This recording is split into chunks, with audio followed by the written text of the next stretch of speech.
Okay, so we move on to chapter 11, and we begin our discussion of fiscal policy.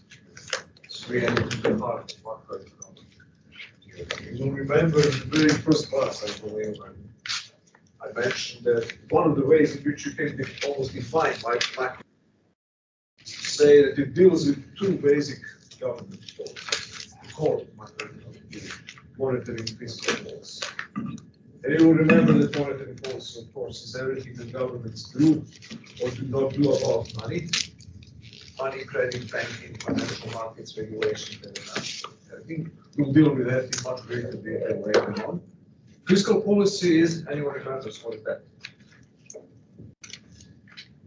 So, we begin with chapter 11 now, fiscal policy. This week we will make an introduction to fiscal policy. What is that?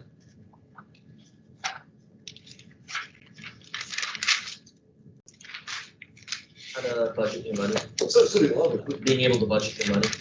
Budgeting the money, okay. So, what is the budget? We will be discussing the budget. That's a nice introduction. Today, actually, the first introductory class. We will not be dealing exactly with fiscal policy detail. That will be left for Wednesday and Friday. Today, it's just an introduction. But what is budget? How do you define a budget? Government budget or your own private budget? What's that?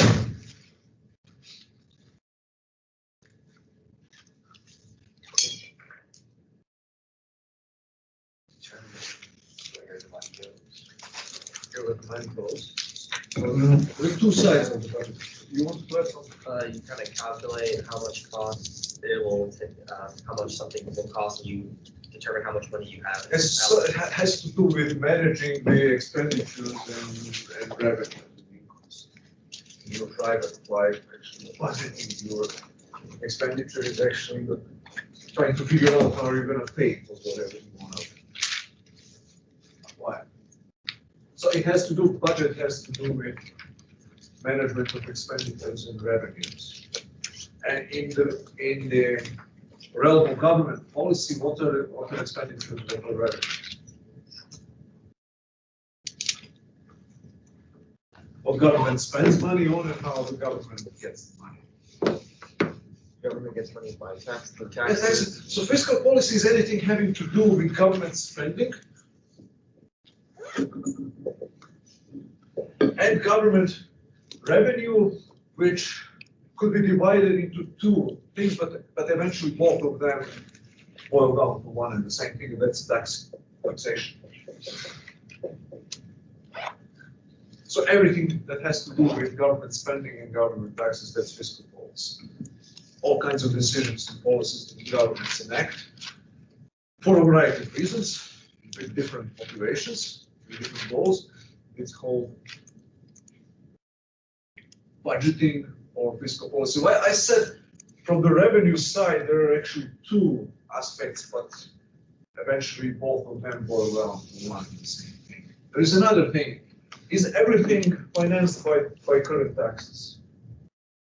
When you spend money and the government spends money, is every dollar that the federal government in this country spends, for example, financed by taxes? There are two answers to this question. They're contradictory and both are correct. Yes, so public debt. So essentially the quasi semi-precise definition of fiscal policy would be that that's everything that the government does, policy-wise, with respect to government spending, taxation, and public debt. And why I said semi-quasi, demi-precise? Because government debt eventually boils down or dissolves into taxation. Present public debt is tax. You pay debt when your income is high enough. You can pay as a private person. Pay it back. The government pays back its debt by tax and payment. But from a standpoint of current policy, from a standpoint of policymaker, there are three aspects of fiscal policy: taxation, spending, and debt. These are the three variables that you can juggle in order to achieve the best results, whatever you consider to be the best results. You will see that there are not, there's no consensus about that. But from the standpoint of the poor little taxpayer, there are only two things there: taxation, present or future taxation, and spending.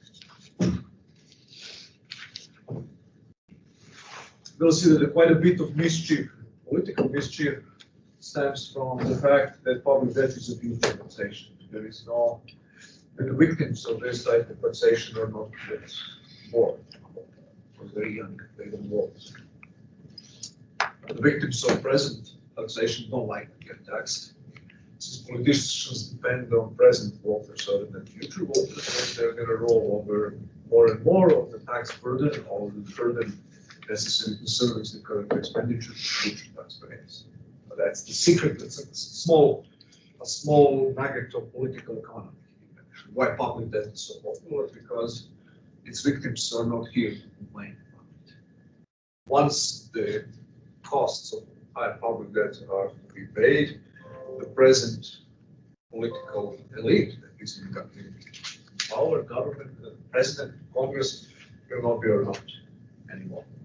Okay, so today fiscal policy is a use of budget, spending, taxation, and public debt to achieve certain goals, certain economic goals, certain macroeconomic goals, primarily macroeconomic stability,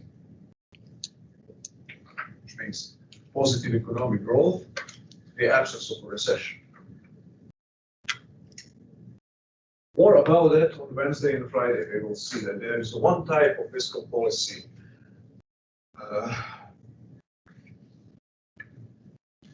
on Wednesday, which is the demand side fiscal policy, which means that it deals mostly with spending. Whatever they want to achieve, they use government spending.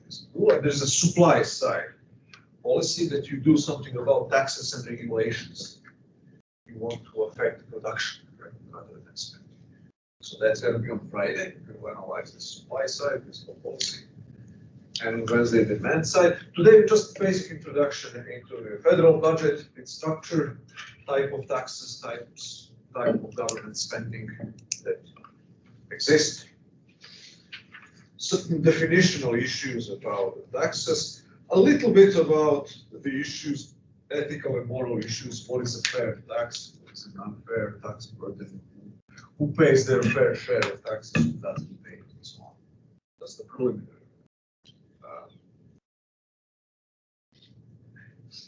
considerations. That's the US federal budget.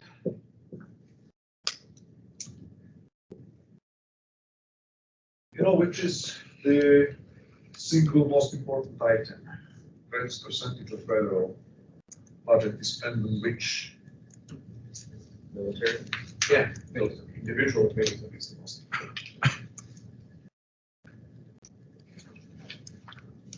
But at the same time, it's the welfare state spending. So what is that? The entitlements program. So federal budget includes military, the single most important, single largest component of the federal budget. What else? Social security. Social security. What else?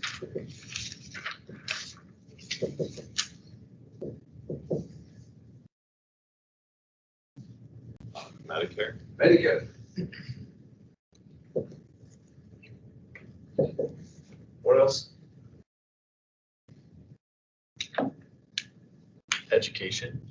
Like the schools. Education, very little. Whose primary responsibility is education?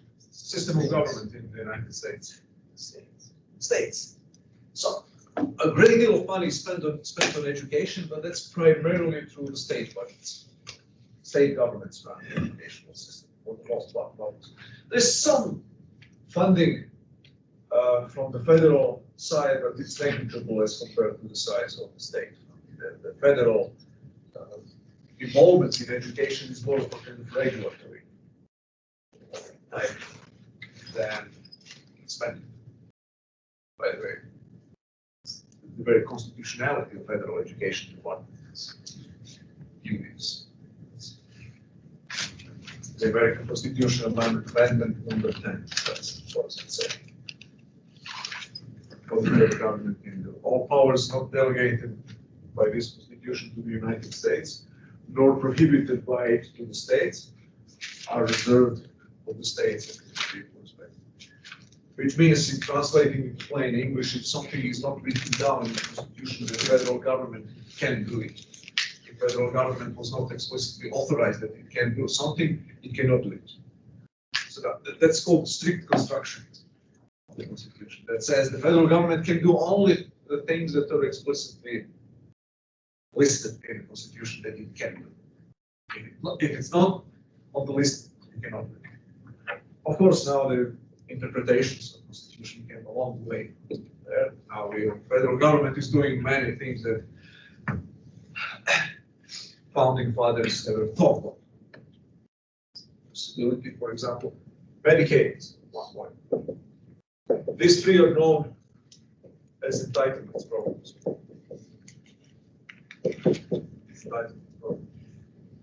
There was nobody in 1787 who believed that provision of aid for the poor people, transfers of income to the federal government would be responsible. And by the way, when you add up these three, plus some additional welfare spending, the federal government, you get to 70% of the federal budget. And it's projected to increase even further. So military is something like 15–16% federal budget.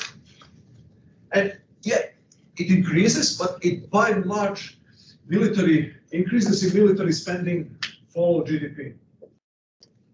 If GDP increases 3%, military spending by and large increases 6%. If it's a Republican president, it's going to grow slightly faster. If it's a Democratic president, it's going to grow slightly lower, but it cancels out in the long run. So essentially, federal military spending as a percentage of national income is the same as it was 100 years ago.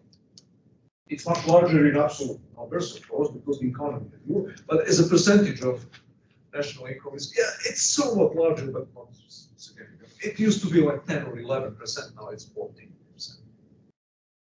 Increased a bit, but not so much. The bulk of the federal budget is 70% of it are entitlements. Are you worried about not seeing the picture over here or the image?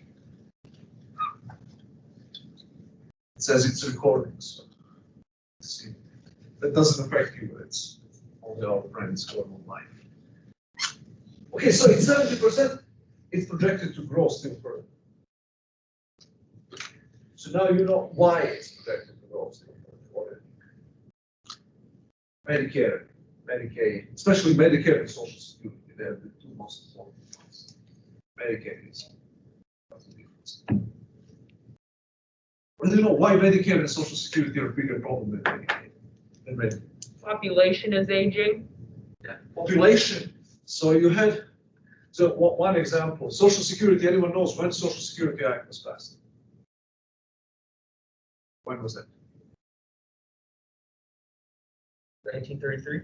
1936, yeah, that's that period during the New Deal. 1936 Social Security Act.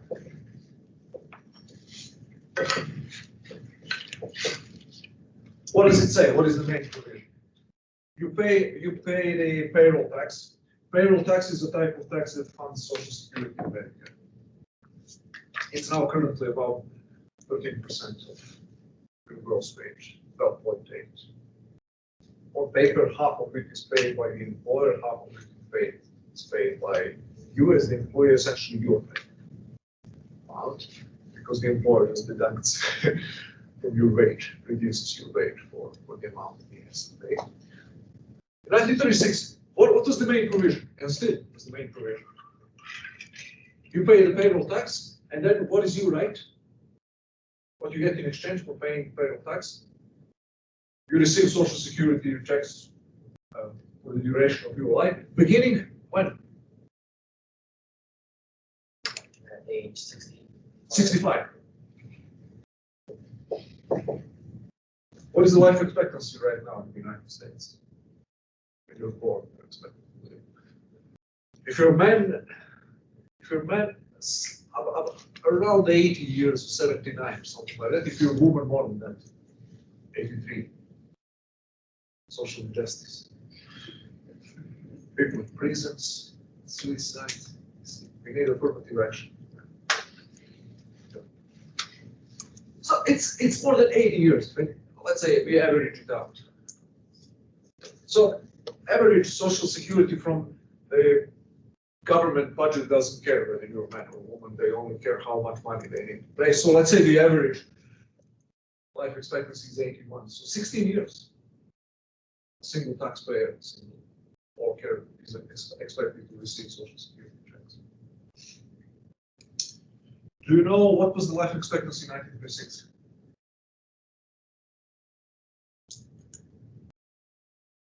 50 something. 65.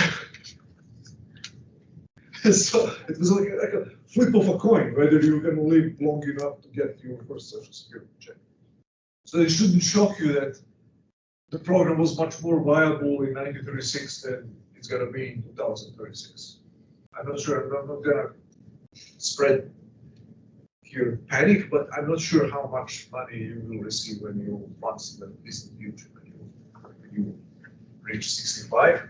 I may see, I may live to see something, but for you, probably a little less than I will. So you have to pay more money, you have to raise taxes. That's unpopular, so it's a problem. Because population is getting older, people live longer. There's another demographic element here. The same thing is for Medicare. Medicare is like medical care paid by taxes for people older than 65. The same kind of problem. The same kind of demographic dynamic. Like, what else happens? Unfavorable demographic trend. Might not be so pronounced in North Dakota, in most other states. It's very much. You know what is the birth rate in the United States? At this point, in the last few years, the number of people born is not enough to replace the population. And one man and one woman, they produce on average now 1.7. So you have. Please go ahead. Oh, I just said Catholic family living. Yeah, Catholic families are improving the average, but not all Catholic families. Not all Catholic. They're different. I know many different types of Catholic families, different preferences, different results. So, not only that you have more and more old people, which is a good thing, of course. You have less and less children. You have less and less taxpayers to pay costs for the old elderly. Now, these two demographic trends acting together create a perfect storm, which means that promises that are made to pay future Social Security and Medicare benefits are unsustainable in the long run. So something you'll have to give. Either taxes will have to be substantially raised, or benefits are to be substantially reduced, or both, most likely. So there's an entire cottage industry of trying to calculate the unfunded liabilities for entitlements program. Unfunded liabilities are actually promises of future benefits that are to be paid that cannot be paid with current level of taxation with the current demographic trends. And just one thing to tell you, whatever the estimate is those unfunded liabilities more ordinary public debt. Public debt in the United States, what is that? That's a difference. That's how much money federal government owes to creditors and borrowers, people who bought government bonds. You know how much the federal government owes to creditors as a percentage of GDP.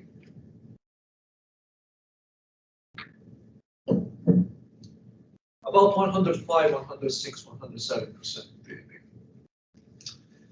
If you wanted to pay back all that in one installment, we would have essentially to die. Because we will have to produce the whole year and not to consume any. And more than that. And then some. Then we will have to borrow still more. unfunded liabilities for entitlement problems are 10 or 15, 20 times. That's a demographic, that's a fiscal bomb for the future.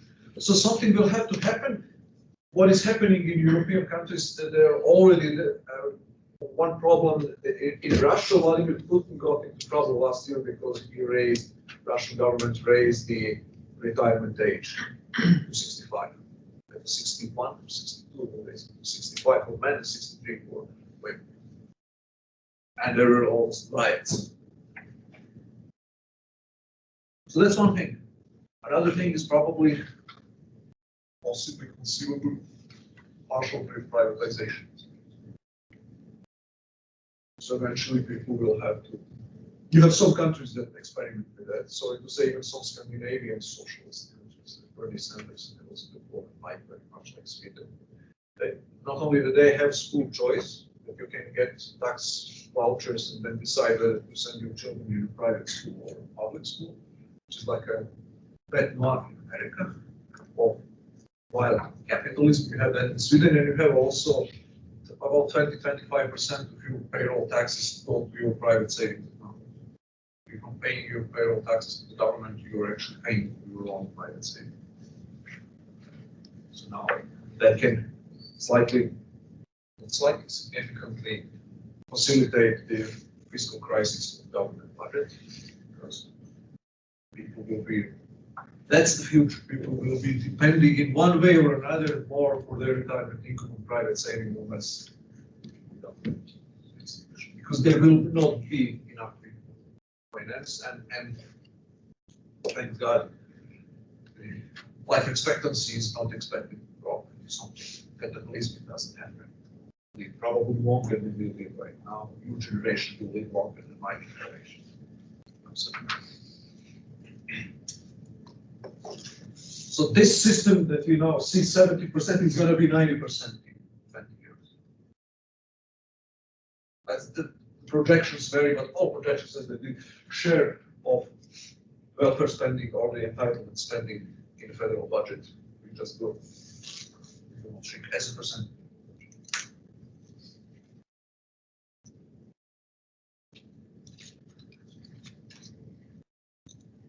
Of course, one more thing here is the interest spending.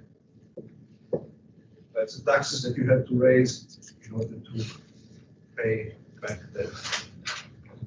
That's one important. Slice of the federal budget, and it's getting bigger in the last years because our federal debt, which means the difference. The amount of money that the federal government owes to creditors went from about 40% of GDP under George W. Bush to 100 and some now under Trump and Biden. It's a pretty substantial increase. And it increased first 2008, 2009 was an inflection point in the recession. So you'll see very often that's a favorite technique of demand side fiscal policy to increase government spending while not increasing taxes. The only thing that you can do is actually to borrow money to finance spending. So that increased in 2008, 2009 when the Obama administration increased federal spending dramatically. And it actually never went down to the previous level. It went down somewhat from 2010 to 2020. And then increased dramatically last year. So now we are going to spend with the $2 trillion the Biden fiscal package. Also about $9 trillion since last year, 5%. It's going to just increase. So these interest payments will, depending on the size of federal debt, may increase even further and consume a greater part. Federal budget. One of the dangers of that is the crowding out of military spending. So you have countries, United States cannot afford that.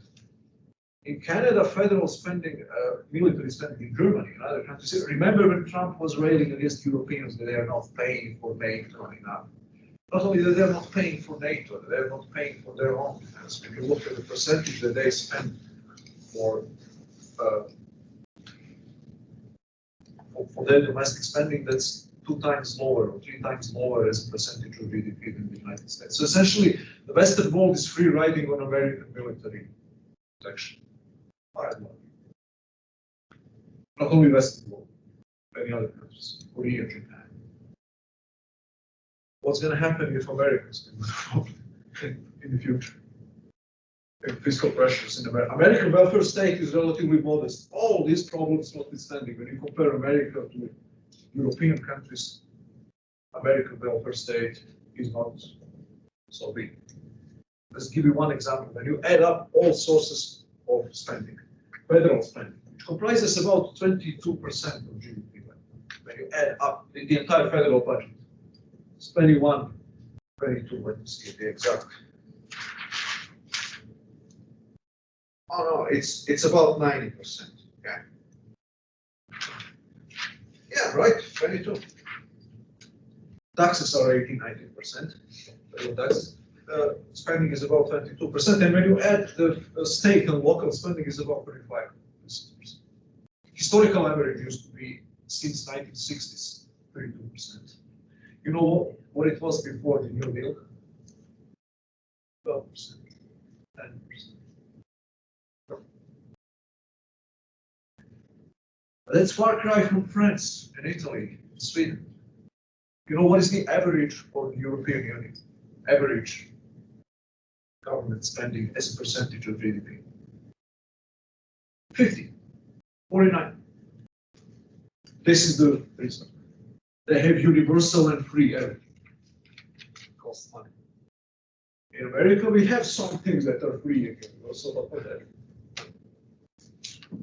And that's why they can have 3% growth rate, and you're only going to have 1% growth rate. Yes, you can have a Danish and Swedish, Italian welfare state, but then you're going to have unemployment rate 8%. You're going to have 1.5% economic growth, or 3% as Americans. So the trajectory, that's the static cross-section of the situation right now. But the trajectory is not good, or is not good if you want to limit federal spending. America is essentially on a similar trajectory as Europe, just is lagging behind the steps. If we continue down the same path, we're going to catch up sooner or later.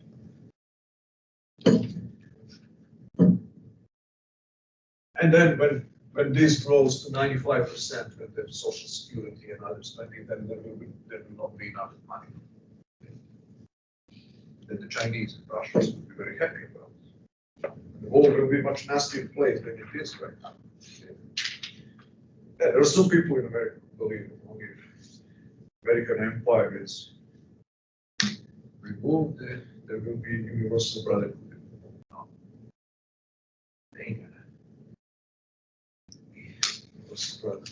So American military spending is one of the most important pieces of public good in this world.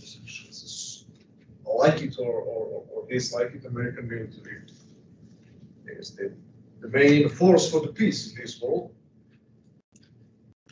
and some kind of stability and predictability that we have.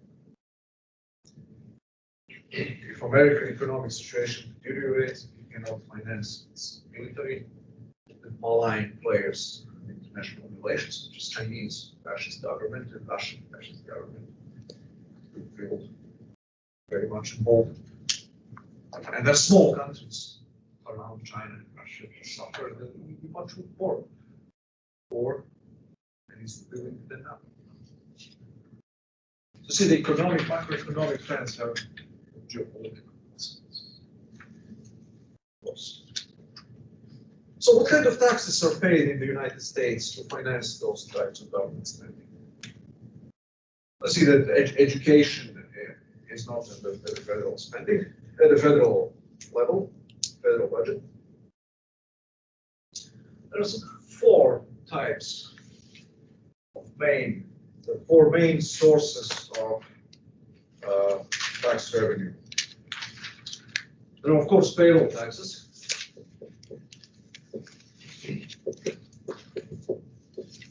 That fund the entitlements. And most other federal spending is financed through two types of taxes. Personal income tax and corporate income tax.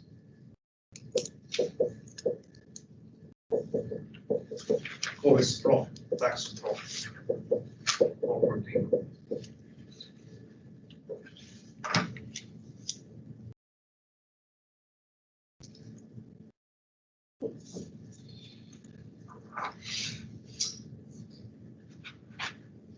Payroll taxes and corporate income taxes are flat taxes. So now there is another general division of all taxes. There are three types, there are four actually types of taxes. The first one is something we call head tax. What would that be? Anyone else knows?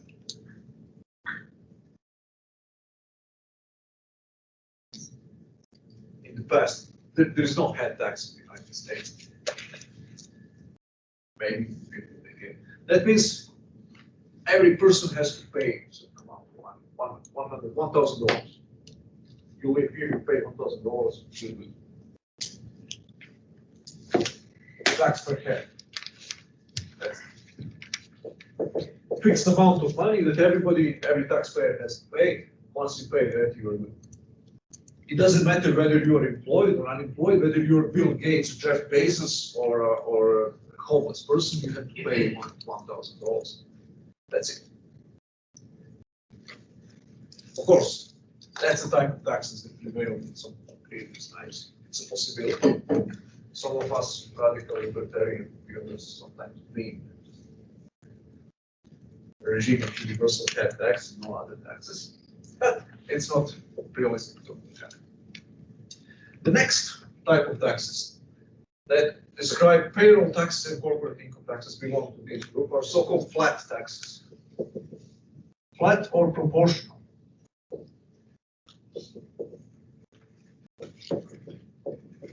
What is that?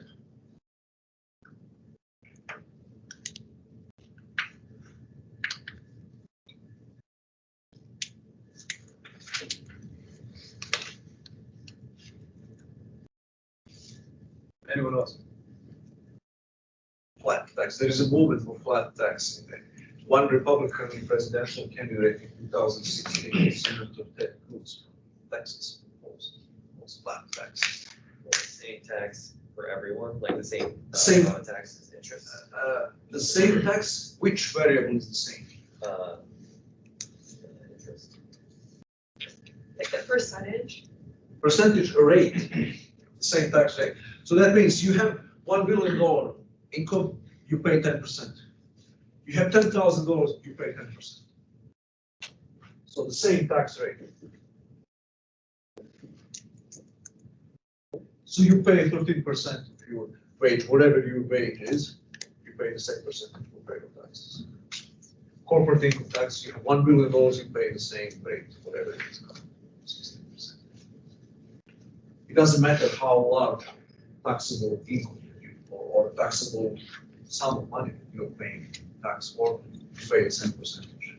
In Europe, there are other types of taxes or flat taxes that exist and don't exist fortunately for now in the United States.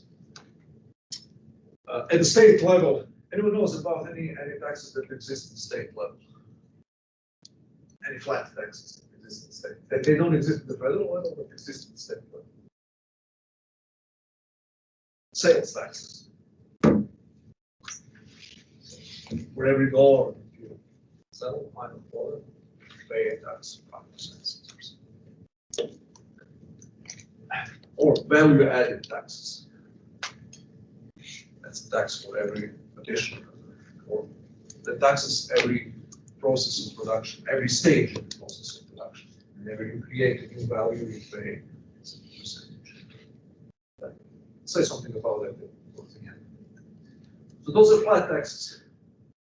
Personal income taxes in America are an example of a very popular now. America is predominant form of taxation, which is called, which is a graduated or progressive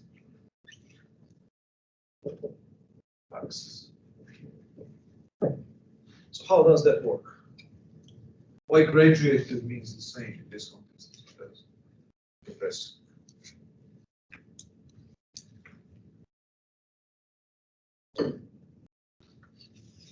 So graduated tax means that your total income is sliced up into 2, 3, 4, 5 different brackets. Let's say on the first $10,000 you don't pay any taxes. And if you earn more to the second part of your income, you pay 5%. And for the third $25,000, you pay 15%. And then to the fourth, you pay 35%. So as your income increases, you pay more taxes for every additional amount of money that you're collecting. So it's graduated because you start from a low taxes or no taxes, and then it increases as your income increases. So in America, I think it's $25,000 bracket that increases. Nobody with a lower income, 25,000 pays any federal taxes, and then you pay. I forgot what the exact graduation is, but the highest marginal tax rate, the highest tax rate that you can pay is about 38%. People above $100,000, 38, and that's the highest. So now, what is the justification for this type of tax? What are costs and benefits of that?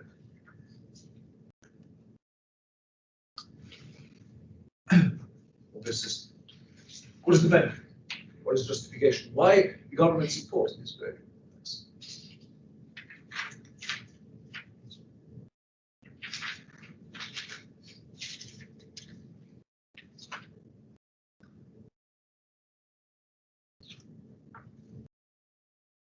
It's simple. It's no rocket science. Take money from people who have money. Tax more heavy. Go ahead. It regulates your income. It regulates your income, you could say. In which sense do you think it's regulates? The higher the bracket is, then. Oh, you mean equalizes income distribution? Yeah. One of the justifications is that actually it reduces income inequality. People who have more money will pay a higher percentage of their income. So then the differences between the highest income earners and lowest income earners will tend to be slightly more. That's one. But even more important, because it should, in theory, increase the concern. It tax people who earn more money at higher rate and have more money. If you tax everybody 10%, irrespective of the income bracket, irrespective of how much money you earn, you're going to get less money. But if you tax people who earn more than $50,000, 25%, you're going to increase tax revenue. At least in theory. That's a justification. Now, why that sometimes may not work?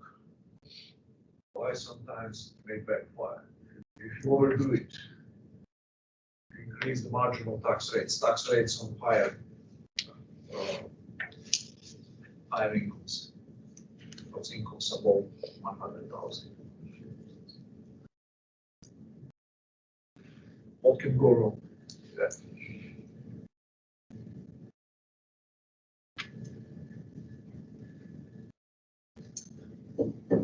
Are people looking at alternatives and how to get their money?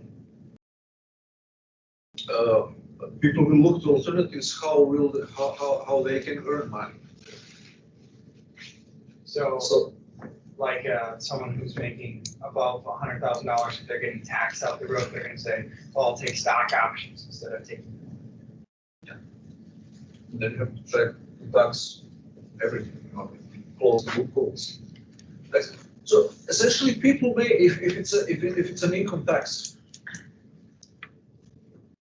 people may try to do a couple of things. None of them is good for the economy. First, this is tax evasion increases. Higher the tax rates, the rate of tax evasion increases. People try to figure out some legal, semi-legal way to pay less money. So then it doesn't benefit you much that you have a higher tax rate on the books when you cannot collect revenue and people are trying to avoid taxes. You lower the taxes, tax rates, people will pay more because they have less of an incentive to pay taxes if they pay 10% than they pay 5%. That's one thing. Another thing is people will stop working, people will work less. If you have very high marginal tax rates, people will simply decide to work less. If $100,000 is a cutoff for your taxes going from 30% to 50%, you can bet that there will be thousands of people who will earn $99,000,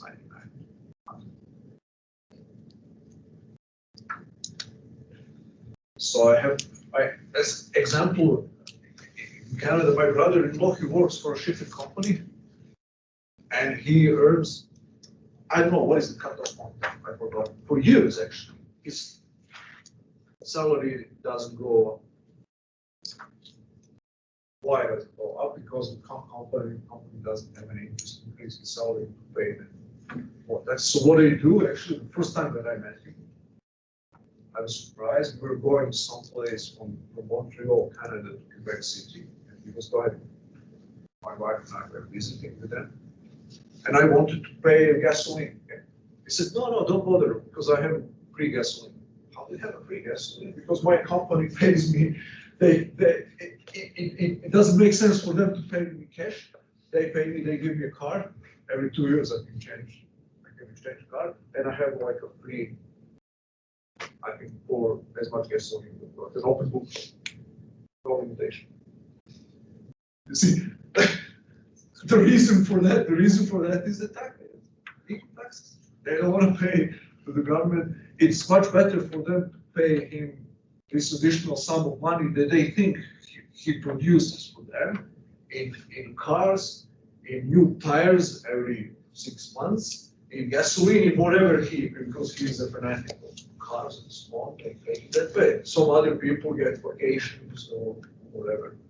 So you pay actually in natura, as Romans would say, instead of in cash.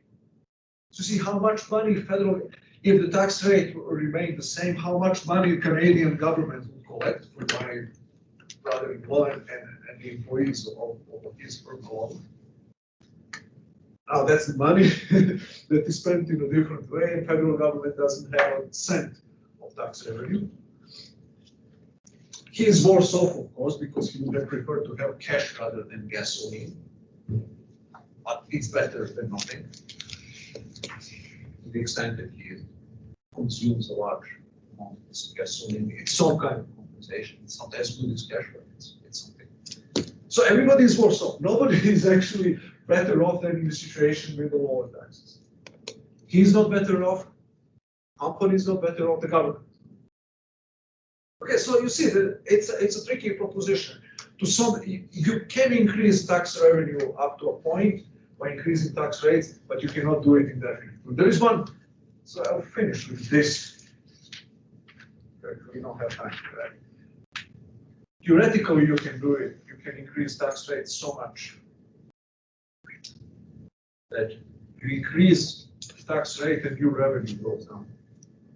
You stimulate work so much that eventually revenue that you collect is lower than if you had lower tax rate. Not only that higher tax rates don't deliver proportionately higher tax revenue, that this increase in revenue is lower than you would have expected from an increased tax rate. You increase tax rate 20% and your revenue increases 5, 6, 7%. That's what happens most of the time. But sometimes, if you really overdo it, you can increase 20% marginal tax rates, your revenue will go down 5 or 6%. That's called Laffer effect. We'll talk about that on Friday, so I don't want to spend time there. Just one more thing, we have 2 or 3 minutes. One distinction that people sometimes don't make, let's make mistakes about this. Public debt and fiscal deficit. These are different things. So what is public debt? Is the money that we owe, that the federal government owes to its creditors. It's calculated usually or expressed usually as a percentage of GDP. 100% of GDP. When Greeks went almost bankrupt in 2011, their debt to GDP ratio was 280. Let's see, if we ever inch up to 200, then it's time to panic. It's time to panic much sooner. So that's one thing. What is fiscal deficit?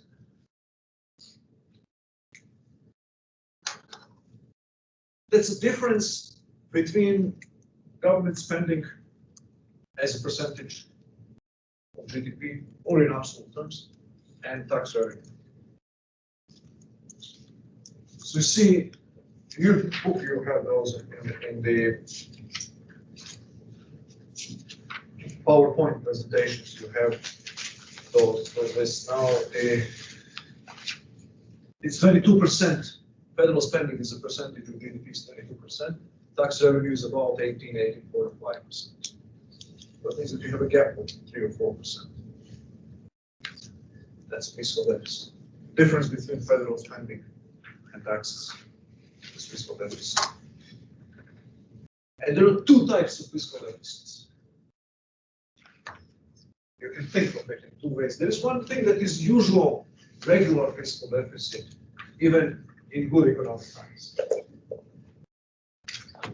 It's called structural deficit. That means it's embedded into the structure of how economy works.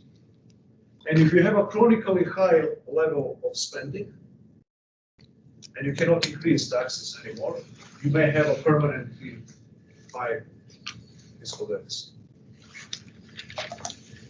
And there is a short-term fiscal deficit or cyclical deficit. That's a deficit that happens when the government, during a recession, increases federal spending without increasing taxes.